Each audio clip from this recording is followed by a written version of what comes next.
Então, vamos começar nós aqui falando sobre o futuro do setor de mobilidade elétrica no Brasil. Tá? Então, bater novamente no mesmo tema, nas mesmas conversas. Ontem a gente já teve um painel desse tipo, bastante interessante, tá? Algumas conclusões, algumas divagações, ilações.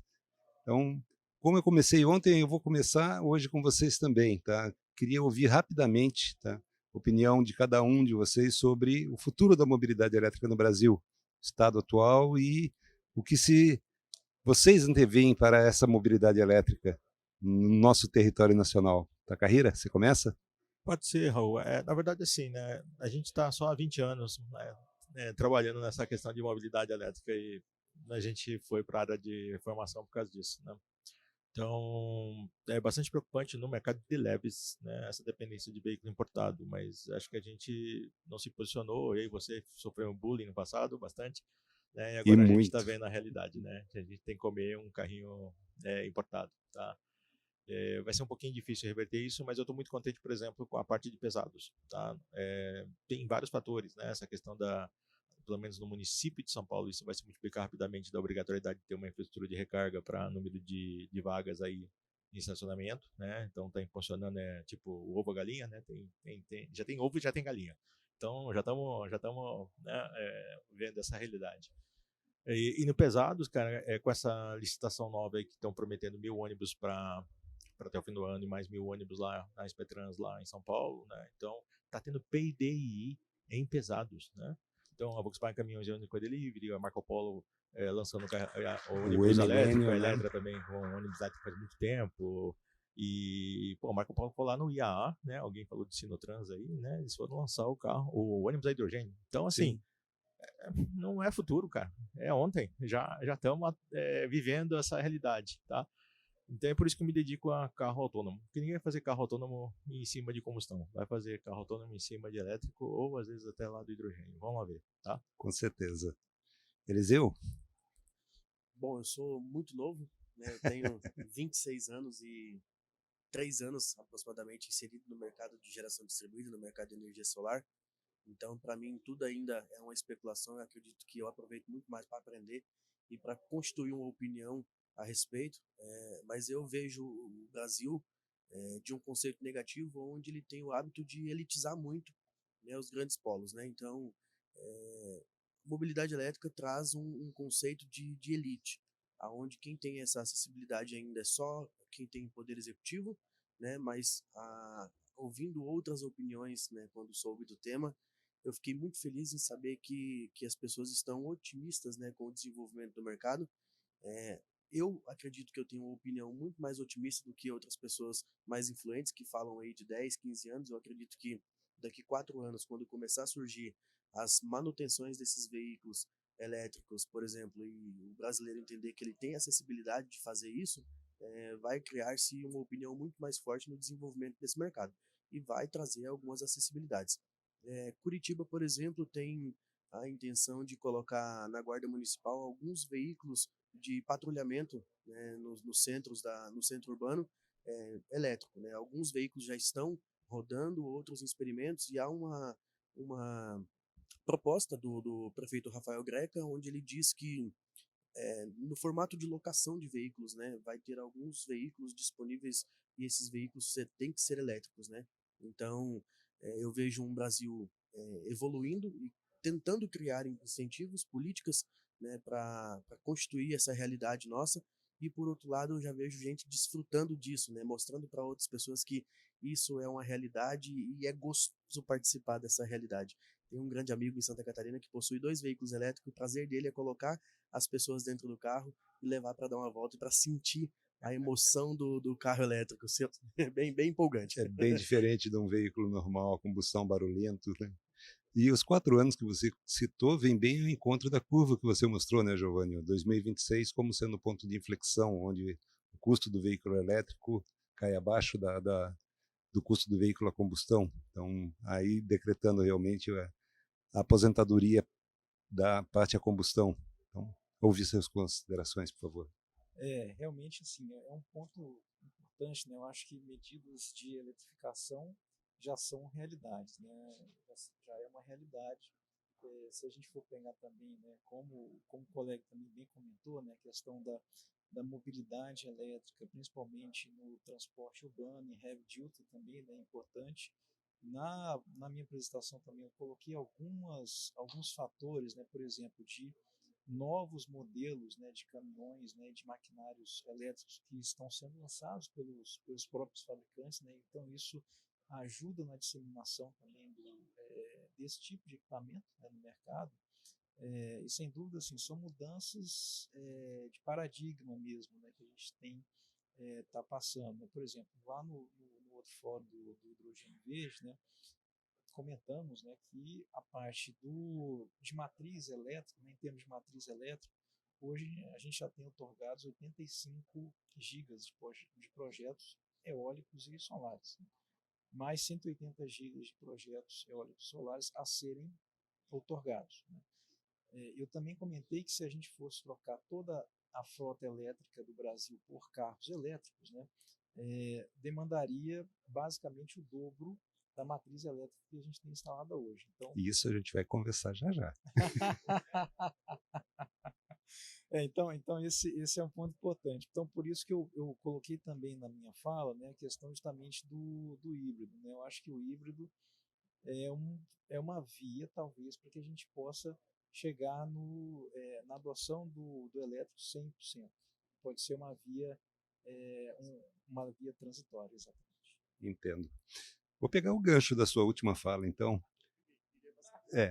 Não, com relação à demanda de energia elétrica para sustentar a conversão da frota brasileira para a mobilidade elétrica, eu participo de vários P&Ds da ANEEL, junto com outros centros de pesquisa, e eu me lembro que na chamada Estratégica 22 da ANEEL, mobilidade elétrica, foram feitos vários estudos, inclusive Itaipu, Parque Tecnológico de Itaipu, Federal de Santa Catarina, CPFL, e os números que eles chegaram é que a conversão total da frota movida a combustão no Brasil para a mobilidade elétrica representaria um acréscimo de 6 a 8% da produção de energia elétrica no Brasil. Aí eu me espantei quando você falou em dobrar essa energia produzida hoje, cerca de 190 terawatt, né? Então, de onde veio esse insight? A capacidade, por exemplo, né, eu estou falando em questão de demanda, né? Então, se a gente for pegar mais ou menos 7,7 kW, né, de demanda e a gente colocar para a nossa frota elétrica hoje, né, a gente chegaria mais ou menos em 180 GB de demanda de capacidade instalada. Então, por isso que eu comentei desse número, né? Lógico, é uma conta por alto. Tá. Subjúdice. Ok. Mas, relembrando o Taka, ele falou, bom, a gente já levou muita pancada, né, puxando algumas iniciativas e realmente talvez algumas delas a gente tenha apoiado prematuramente lá pelos idos de 2007, 2010, onde a gente acreditava que o caminho era pelas startups, né, Taka? Então, seriam aqueles apoios a triciclos elétricos, a iniciativas mais isoladas em nicho, mas no momento em que ainda a gente tinha o grande vilão, que eram os custos das baterias, né? 2010 a 2020 a gente teve 90% de redução no custo da bateria. Então, quem começou naquela época realmente pagou um preço caro pelo ineditismo, pelo early, a ação prematura. Alguma consideração, Taka? Bom, startup é o jeito, né?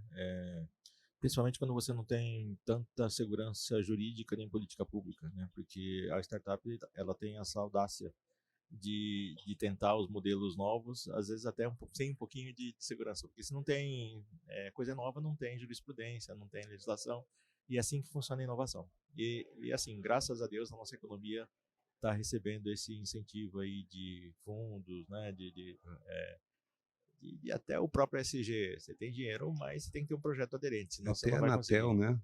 A Isso. ANEEL colocando nas chamadas estratégicas recursos de P&D. Né? É que também, Raul, é o seguinte, né? A gente está numa indústria centenária e toda vez que você se sente um pouquinho ameaçado, tem uma reação, tá? Então, esses grandes players centenários, né, porque a indústria, primeiro que a indústria automotiva tem que mudar de nome, ela tem que ser a mobilidade sustentável, né? Então, a gente não fala mais automotivo assim, a gente está pegando até mal. Você tem que falar de mobilidade sustentável, né? Alguma coisa que te leva de um lugar para o outro de forma sustentável, até economicamente. E o pessoal não se tocou que, na verdade, quem é demandante hoje é o setor de energia e não é mais o setor automotivo, porque o novo é mobilidade e o antigo é automotivo. Exato. Então, antes, uma montadora X chegava a Petrobras, eu quero uma gasolina aditivada que saia de 12 para 13, né? Ela ia e fazia, né? E lá e fazia. Não, eu quero um lubrificante sintético que agora, em vez de 10 mil quilômetros, eu vou trocar com 15 mil. Pô, chega. Pessoal, agora é elétrico. Daqui a pouco vai ser hidrogênio. Daqui a pouco vai ser, sei lá, aquele capacitor de fluxo lá De Volta para o Futuro, sei lá, alguma coisa desse tipo. Mas, cara, resiliência mudou. Uhum. Como chama lá? O mandante, o demandante, vamos dizer assim, que é mais político. O rei da cocada branca, né? Aceita que dói menos, né? Então, assim, antes eu não podia falar isso, né? Porque a gente era executivo não pode pensar, executivo tem que executar, né? Com 40 anos de indústria automotiva, a gente tinha que fazer o que a matriz mandava. Agora, como na área acadêmica, na academia pode tudo, cara. Você tem que pesquisar o hidrogênio, tem que pesquisar usina de fio d'água, você tem que usar redemoinho, tem que usar eólica, tem que usar... Cara, e deixa isso na mão de startups que, se não der para usar, ele vai dar um jeito para usar. Então, todo apoio a startup, e aqui a gente está no Parque Tecnológico de Sorocaba, sim, é exatamente o lugar apropriado para a gente estar discutindo e estar incentivando esse tipo de apoio e de incentivo, tá? E é difícil nas grandes corporações fazer isso. É por isso que eles criam lá um puxadinho, e tem que tirar da fábrica, tá? Tira o cara da fábrica, porque senão o diretor vai lá e puxa ele da reunião de inovação e não sai nada. É por aí? Não sei. Deixa o pessoal comentar alguma coisa. Até pegando o gancho aqui da questão das baterias, né? A gente teve um movimento bastante importante, né, no último ano, 2021 mais ou menos, né, principalmente ali no início da guerra da Ucrânia, que você teve, com essa venda dos veículos elétricos acelerando, tendo um crescimento importante, logicamente você tem um aumento da demanda, claro, das baterias. E os recursos são escassos. Eu não diria escassos, são limitados, né? Limitados no tempo também, porque depende de quanto você investe, você aumenta esses limites, né? Exatamente. Então, para atendimento daquelas métricas que eu comentei, né, de 60% do market share, segundo a IEA, precisa ser de veículos elétricos para a gente alcançar o net zero, né? É muita coisa. Então, a gente precisa ter uma capacidade de fabricação de baterias também, e aí vai concorrer com os nossos amigos ali do BES, né? Mas é ordem de grandeza diferente, na verdade. Exatamente, né? Exatamente. Mas a fabricação de polos, né, que fabriquem essas baterias para que possam dar vazão a esses componentes. Né? Essa discussão da falta de matéria-prima, na verdade, ela é meio falaciosa, é meio a retórica do cara que não quer ver dar certo. Porque recursos minerais para atendimento a essa demanda existem. Eles só não são explorados enquanto não há uma demanda de volume suficiente para tornar a operação economicamente viável.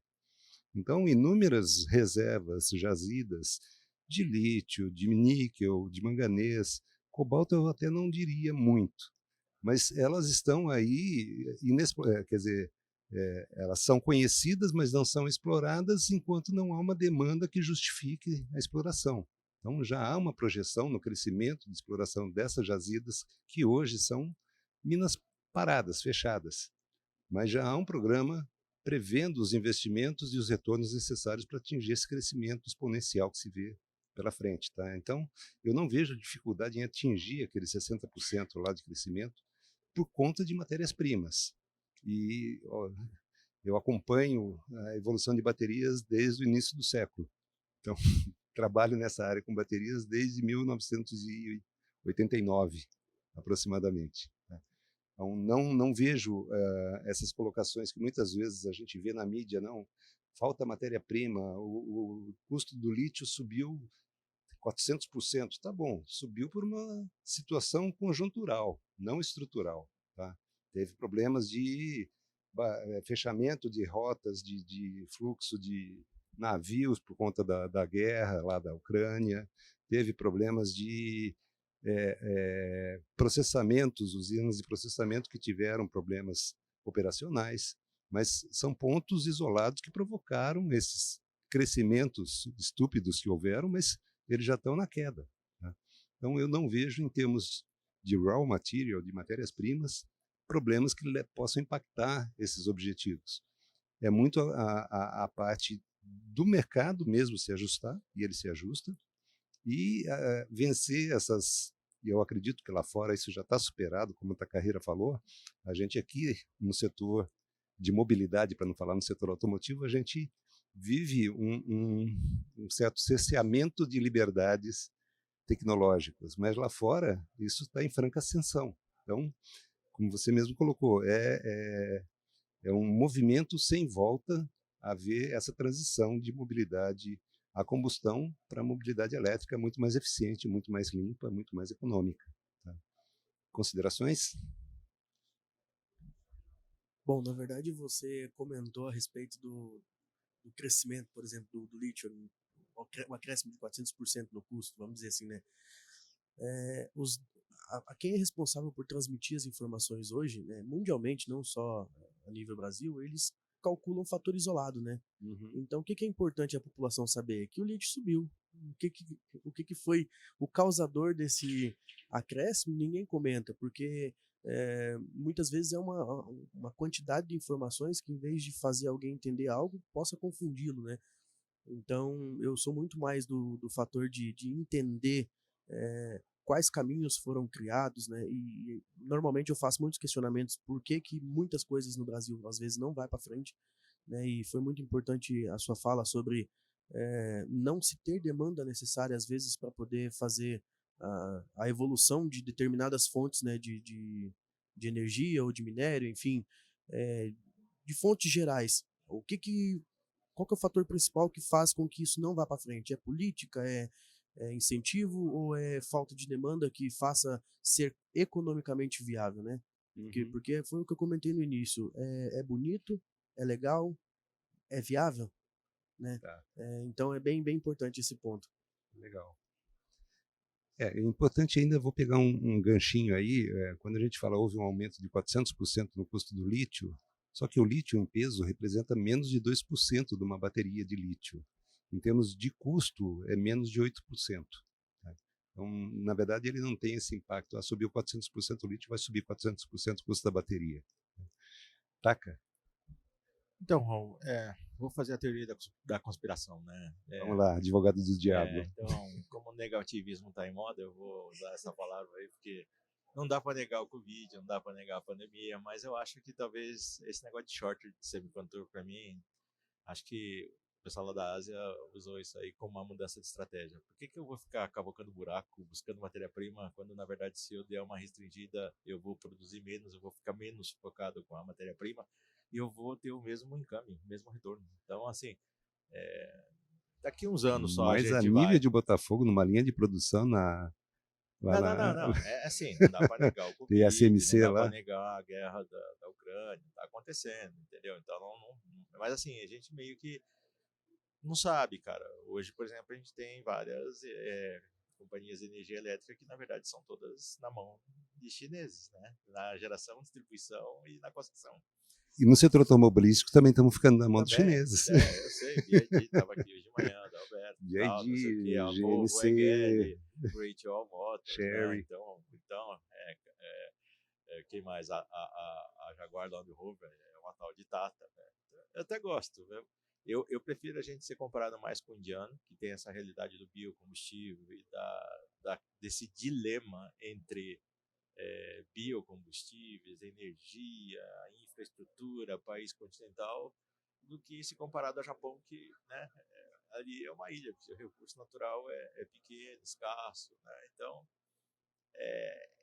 de novo, sociedade 5.0, a gente é muito técnico e eu sou nerd, assumo o papel de engenheiro e é a humanidade no centro das coisas. A gente tem que começar a pensar no que a gente vai deixar para as gerações futuras e parar um pouquinho de pensar hoje, imediatista, né? Eu tenho que abrir uma startup porque amanhã vai vir uma multinacional e vai me comprar e eu vou me aposentar. Tá bom, vai lá, aposenta, mas o que você está fazendo para bem, né, da humanidade? O que você vai deixar para os seus filhos, para os seus netos, né? Então, assim, um ar mais limpo, uma mobilidade mais pensada, né? E, assim, faz sentido hoje, né? Na época do meu bisavô, o certo era você sair com o machado derrubando um monte de floresta e fazendo plantação de coisa e de gado. A gente, né, como diz a propaganda de uma certa montadora, estamos revendo os nossos conceitos, né, e sempre aprendendo. Então, o que é certo hoje talvez tenha um olhar futuro bem mais longo, tá? E eu, assim, sou desconfiado, bicho.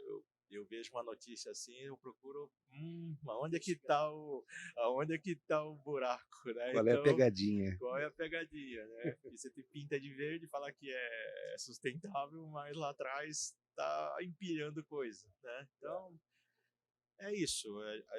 O recado, talvez assim, a nossa missão hoje é mais deixar um legado, deixar alguma coisa, né? Ou até consertar alguma coisa que as nossas gerações passadas fizeram, não porque porque era certo, porque realmente tinha um sentido de ser para o momento, né? Mas agora acho que a gente está um pouquinho mais visão de futuro, consciência, até por crédito, né? Porque o crédito vai amarrar isso. Então você só vai ter dinheiro para coisas que atenderem certas, pode ser uma ODS, pode ser o E do environment, pode ter os S do sustainability, que é o mais difícil, né?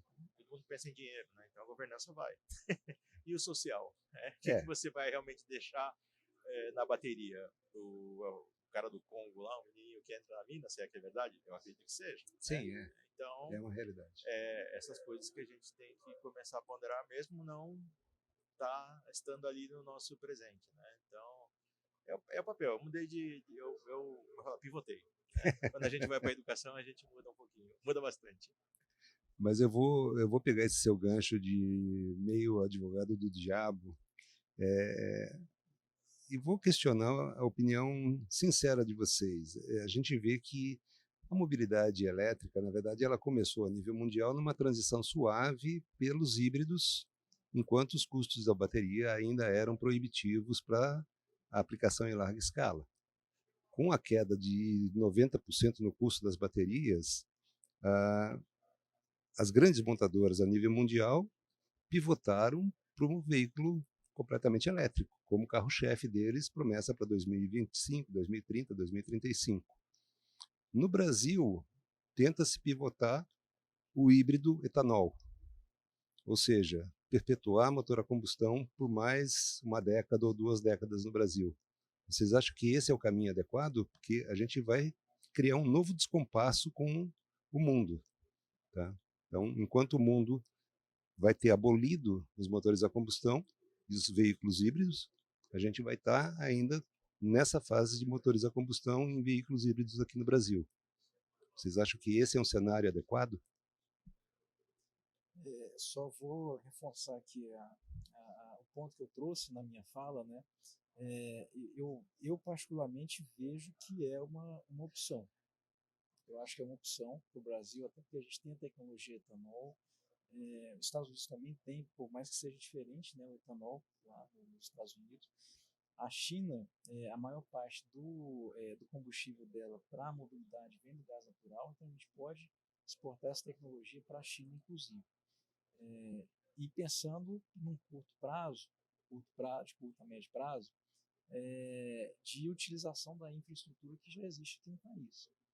A gente tem essa bênção do etanol aqui, né? Nós somos um dos poucos mercados mundiais que usam esse combustível, e sim, particularmente, eu acho que é uma via.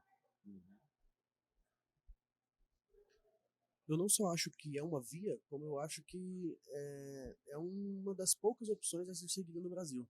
Né? Nós estamos falando de um país que ele tem capacidade de ser o país mais rico do mundo, mas as políticas que se existe hoje aqui torna a classificação das classes, né, individualizadas. Então você tem a elite, você tem a classe baixa, aquele cara que é muito pobre, né, e que ele vai necessitar do motor a combustão em algum momento, porque se ele não tiver esse veículo, ele não vai ter nenhum veículo, a não ser que né, se desenvolva de um nível tão extraordinário que se torne acessível a aquisição do veículo elétrico, né, que hoje não é uma realidade tão atraente no Brasil, né? A gente fala aí que um veículo elétrico do mais em conta que existe custa na faixa dos seus 150 mil.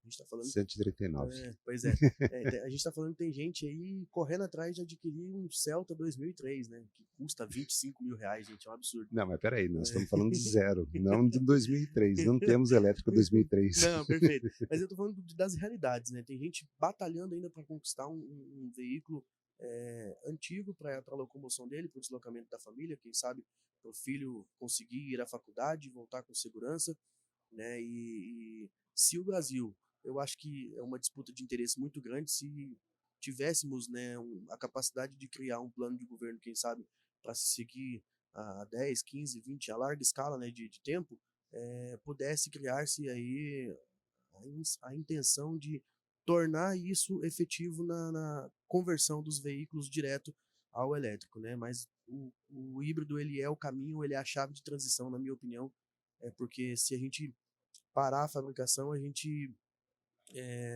vai colocar algumas classes aí produtivas em decadência, né? O cara que vive da autopeça, o cara que vive da produção do etanol, quem sabe, né? E, enfim, tem que analisar vários pontos aí antes de ter uma opinião totalmente formada a respeito. Lembrando que quando começou a geração distribuída também se criou uma nova classe que reduziu os empregos de quem fazia PCH, quem fazia as grandes usinas hidrelétricas, né? Então tem uma renovação, um novo modelo de mercado que se estabelece, né? Então, uma coisa, outra coisa. Vamos botar uma linha aqui dividindo a iniciativa privada e a pesquisa, a academia e o PDI, tá? Então, vamos lá. Queimar etanol emite aldeído. Aldeído é comprovadamente cancerígeno. Então, assim, mas quem usa etanol? O metanol dos Estados Unidos e do Brasil. Por isso que eu falo da Índia, né? Então, assim, a gente tem talvez uma lei ambiental excelente, mas será que alguém fiscaliza? Será que alguém vai lá e vê se a Ou coisa tem tá... um Alcoolgate aí da vida? Então, Dieselgate, Alcoolgate. não vamos então usar o etanol da forma de motor a combustão. Vamos entrar lá numa célula de óxido de enxofre. Como é que nós estamos isso? Aí nós vamos para a academia. Qual o TRL, o nível de técnico de maturidade? Está pronto? É 7, pelo menos, para fazer uns protótipos? Ontem eu estava no evento, né, na Mauá, e a gente estava falando de 2 jeitos. Hidrogenização, que é botar hidrogênio na queima do motor a combustão, e depois a célula de combustível de óxido de enxofre. Tá? Então, assim, na academia tudo pode. Né? A gente fala de nióbio, a gente fala de grafeno. Então, lá no Paraná, no Instituto Senai Inovação, se faz bateria, PAUT, mas faz lá, o professor Marco Berton faz lá. Então, a pesquisa é uma coisa. A realidade e o MRL, né, o TCO, o LCA, o Well to Rio, o Grad to Grave, Haja sigla em inglês, hein? Haja sim, mas é assim que tem que ser o critério para você receber um dinheiro fomentado de pesquisa, um dinheiro da iniciativa privada para fazer projetos de renovação de frota para tirar o diesel e colocar, né? Se ainda não dá para tirar o etanol e colocar o elétrico, pô, vamos trabalhar no diesel, pô. O diesel é lá. Mas assim, me ensinaram na escola que esse negócio é de destilação fracionada. Para tirar o diesel, você tira querosene, de aviação, você tira. Então, assim, não adianta trabalhar num pedaço e você esquecer outro. Exemplo final para passar de volta para você. Fibra de carbono, material perfeito. Usa para reduzir o peso e dar leveza e resistência. Perfeito. Só que depois, o que você faz com essa fibra de carbono do carro velho? Não é só o que você faz, né? Quanto custa?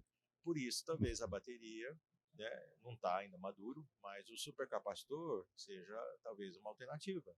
E você gera a eletricidade de uma forma e usa o supercapacitor. E o carro não de posse, porque pagar 500 mil, 139, né, talvez eu tenha que mudar a cultura para fazer o uso do transporte e não a posse do veículo. Bicho, mas vai mudar essa mentalidade numa geração só, tá? As novas, quem sabe, já nasceram nisso, mas o meu pai, meu avô vai querer ter o Opalão dele, 8 cilindros. 6 cilindros ainda, né? Eu tenho 26 anos e eu digo que se o elétrico viesse com a característica de um Dodge Charger 1956, Porra, era maravilhoso. Mas ele vem todo futurista e eu falo, o cheirinho da gasolina é maravilhoso. Tá bom.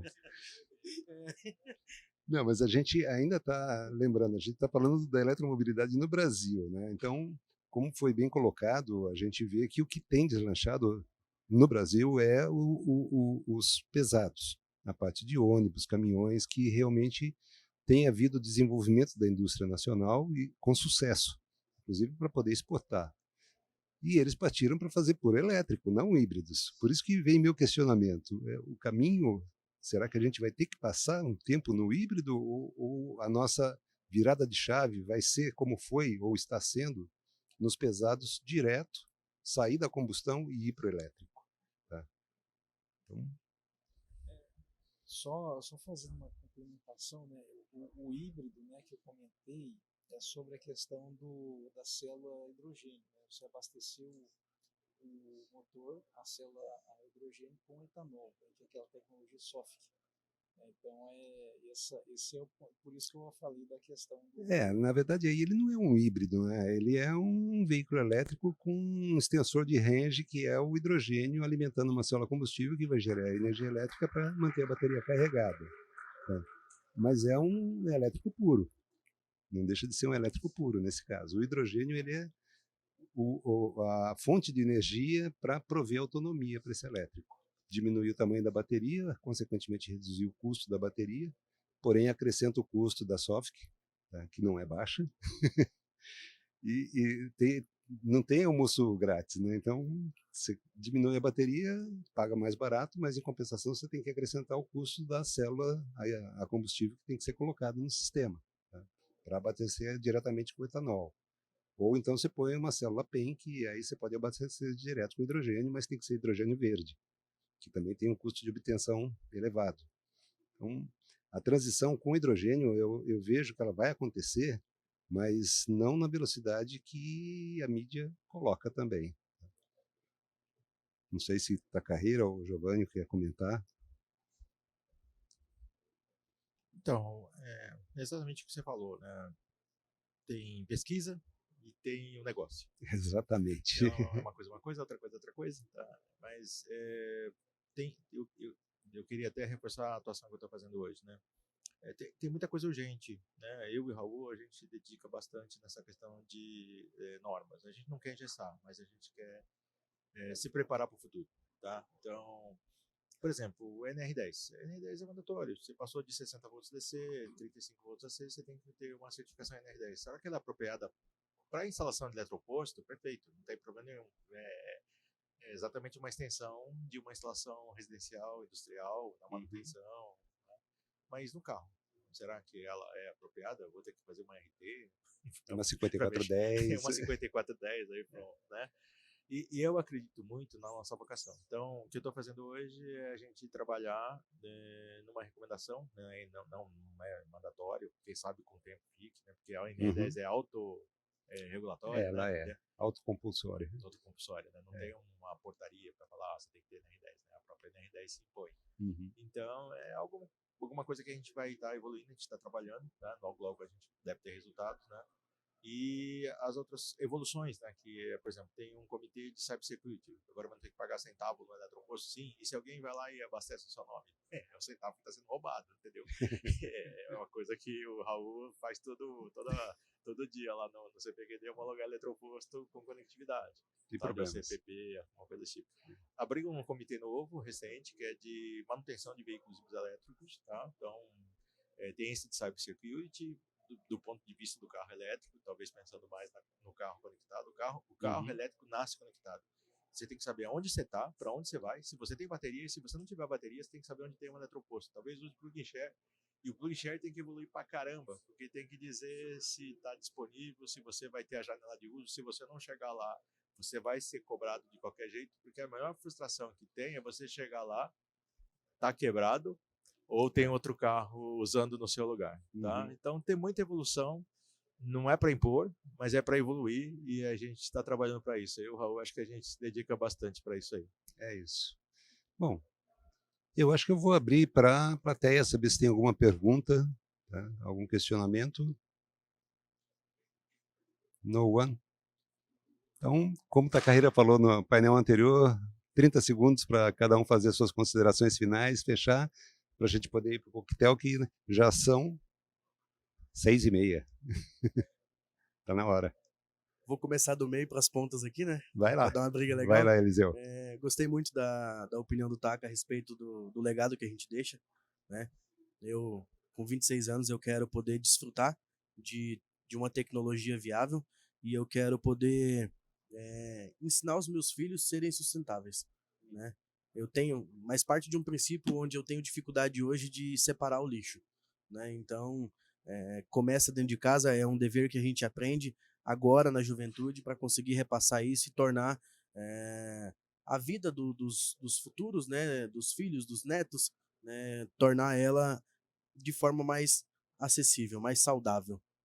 Bom, só agradecer a organização do... Bom, só agradecer a organização do fórum, a mediação também desse painel, né? Vários aprendizados aqui, né?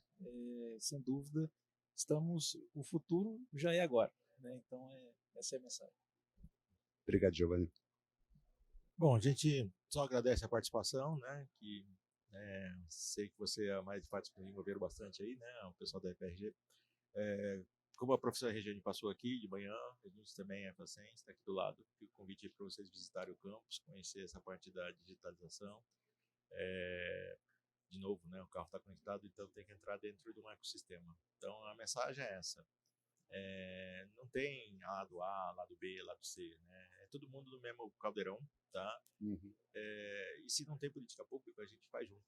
A gente, né, discute saudavelmente, pelo amor de Deus. O brasileiro é resiliente, né? Isso, é que a gente está num momento meio problemático, eu não vou nem comentar.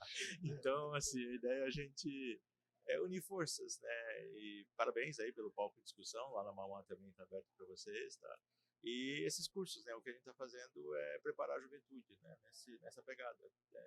Eu, quando fui fazer a minha graduação, nem imaginava em trabalhar com carro elétrico, né? Mas a gente foi aprendendo com o tempo. Então, acho que o nosso legado, além de deixar o mundo melhor, é passar essas informações, né, com o que a gente está fazendo hoje. Uhum. Aí, parabéns aí pelo fórum, pela organização. E esse conceito, Smart City, tudo, põe tudo. Só que a gente vai precisar de alguns especialistas em cada quadradinho, né, cada um no seu quadrado. Sim. E esse quadrado vai virar um tapetão e a gente vai entregar o todo aí, que é um pouquinho do que a gente fez durante esses 2 dias aí. Então, parabéns.